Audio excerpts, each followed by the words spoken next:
여러분의 구독은 영상을 제작하는 데 큰 힘이 됩니다. 영상을 보시기 전에 구독과 좋아요 꼭 부탁드리겠습니다. 아울러 회원이 되시기를 원하시는 분들은 유튜브 채널 홈피 구독 옆에 있는 가입 버튼을 눌러주시기 바랍니다.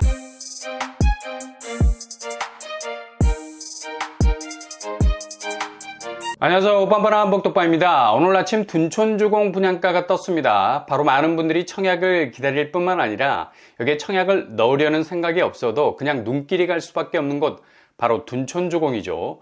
이렇게 둔촌주공이 하반기 청약시장의 태풍의 눈이 될 수밖에 없었던 이유 간단합니다. 워낙에 오랜 기간 동안 재건축 과정이 이슈화되었기 때문이죠. 게다가 실제적으로 둔촌주공이 분양시장에 쏟아낼 수 있는 일반 분양분이 서울의 1년치 분양 물량에 해당될 정도로 엄청난 규모를 가지고 있기 때문입니다. 서울에 살고 있는 청약 대기자라면 한 번쯤 도전을 고려해 봄직도 한 일반 분양 물량을 가지고 있기 때문이죠.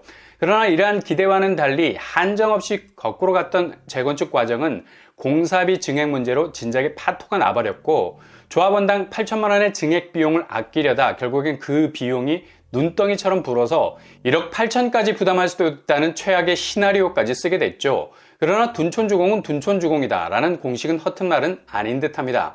그렇게 사업이 완전히 넘어갈 것 같았던 위기가 여러 번 있었지만 가까스로 추슬러서 이제 본격적인 일반 분양에 박차를 가하고 있습니다.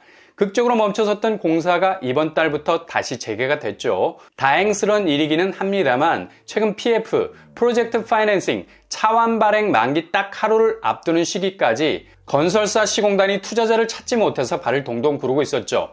이렇게 투자자를 찾지 못해 차환 발행에 실패하게 되면 자체적으로 건설사가 7천억가량의 자금을 조달해야 하는데, 지금 건설회사 유동성 위기가 나도는 분위기에서 굉장한 부담이 될 수밖에 없었는데요.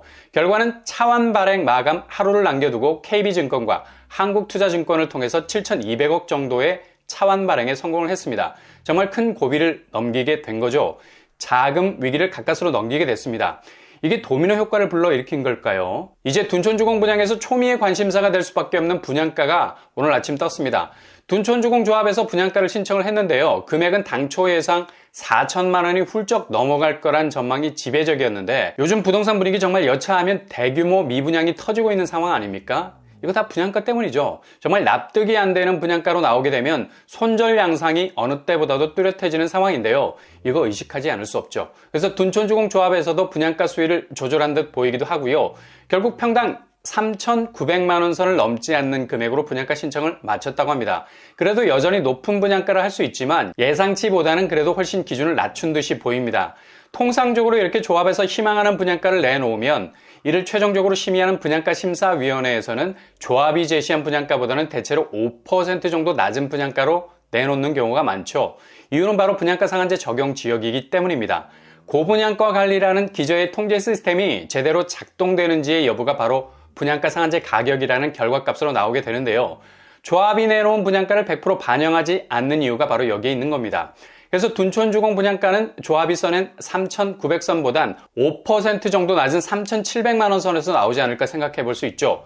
최근에 둔촌주공과 거의 같은 입지를 가지고 있는 미니멈 둔촌주공이라 불리는 둔촌 삼익빌라를 재건축한 더샵 파크 솔레이유가 평당 3,830만 원의 분양가를 신청했지만 최종적으로 200만 원이 낮은 3,630만 원으로 결정이 됐습니다. 이런 샘플이 기본적으로 그것도 같은 강동구 신축 아파트 사례가 있기 때문에 충분히 둔촌주공도 조합이 써낸 평당 3,900만 원 선에서 200만 원 안팎으로 낮은 가격에 결정될 가능성이 아주 큽니다.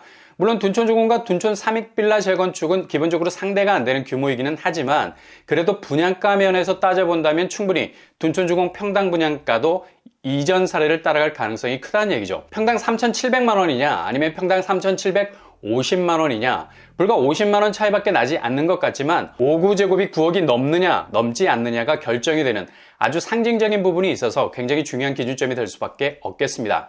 평당 3,700만 원으로 나오면 5구제곱이 8억 8천 정도 되고요. 평당 3,750만 원으로 나오게 되면 9억을 넘어서게 되죠.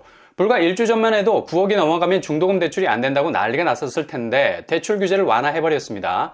중도금 대출 한도가 9억에서 12억 선으로 확대가 됐죠. 이젠 9억이 넘어가도 12억 선까지는 중도금 대출이 가능해졌고요. 이런 규제 완화가 평당 3,750만 원으로 올라서는 발판이 돼서는 안 될 것 같고요. 지금 분양시장 분위기로 봐서 그냥 깔끔하게 평당 3,700만 원으로 나와서 5구제곱이 9억 선을 넘지 않는 방향으로 확정이 될 것 같습니다. 이게 의미가 있는 것이 둔촌주공은 일반 분양 물량이 대부분 소형으로 꽉 차 있습니다. 5구제곱 이하가 2060가구, 그리고 5구제곱이 1488가구나 되죠. 그러니 둔촌주공으로 진입하려는 분들에게 있어서 가장 현실적인 접근 방법은 바로 소형 평수란 얘기입니다. 그래서 평당 분양가가 굉장히 중요하다는 얘기죠.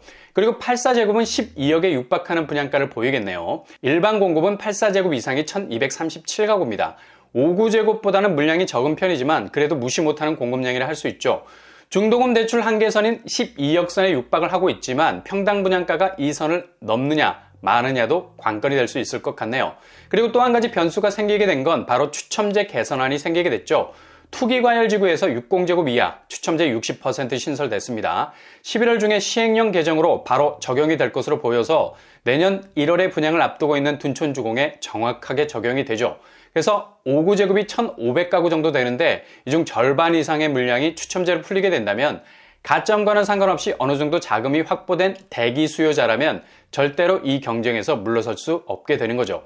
그리고 8호제곱 이하에서도 추첨제 30%, 8호제곱 이상은 20%가 적용이 돼서 1200세대 정도 되는 8호제곱 이상 물량에서도 정말 냉혹한 가점 싸움을 벌이지 않아도 된다는 겁니다. 어찌 보면 지금까지 가점을 착실하게 쌓아온 분들에겐 약간의 불리함마저도 느끼게 되죠.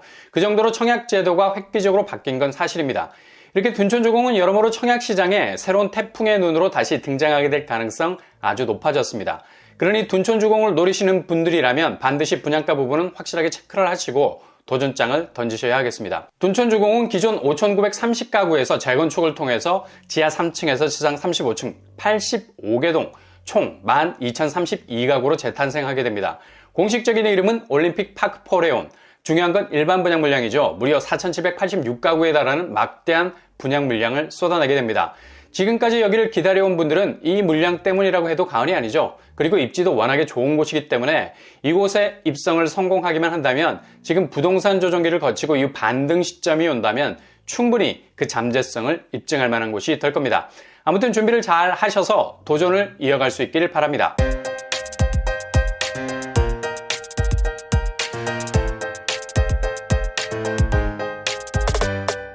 오늘의 부동산 캐리커처 둔촌주공이 평당 3,900만원 분양가 신청했습니다. 우려했던 수준 4천만원을 넘지 않을 것으로 보이고요. 대체로 평당 3,700만원 선에서 결정이 되지 않을까 예상을 해볼 수 있겠네요.